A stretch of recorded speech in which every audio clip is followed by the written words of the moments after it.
Hello all, my name is Jason Burnett, and this is my very first video blog. I'm a Canadian trampoline athlete, and I won a silver medal at the 2008 Olympic Games. Now I'm going to start by talking about the 2012 Olympic selection procedure, which is coming down to the all-important Olympic test event. Now the 2011 Trampoline Tumbling World Championships, held last November, determine which countries will participate at the Olympic Games this coming summer. Now, the countries who placed within the top 8 at Worlds have already qualified, but there's 16 places in total, so there's still 8 spots remaining. Now, the Olympic test event, which is coming up this January in London, England, will determine which countries fill the final 8 spots. Okay, so now I'm going to show you guys how we get from the World Championships to the test event. Now on the first slide here, I've got the men's ranking list from the 2011 Trampoline and Tumbling World Championships after prelims. Now there are limits placed on how many athletes a country can send to the Olympics and to the Olympic test event, and these limits are determined by the results of Worlds. So I'm not going to go into those details, but in the next slide I've crossed off the 7 athletes who will not be eligible for either competition. So we've now shortened the list from 28 to 21 athletes.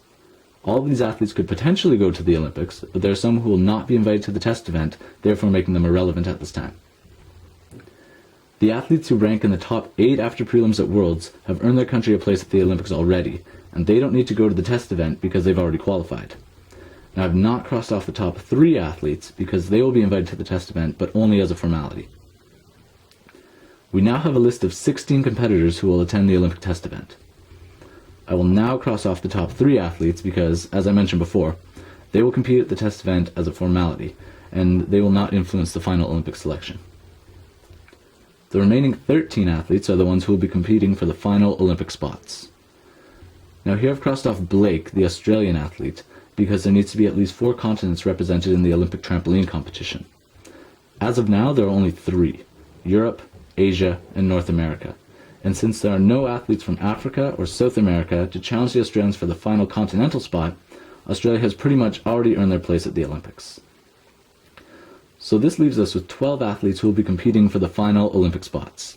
As of now, 9 of the 16 places have been filled by the 2 athletes from China, 2 from Japan, 2 from Russia, 1 from France, 1 from Ukraine, and 1 from Australia, leaving only 7 spots remaining.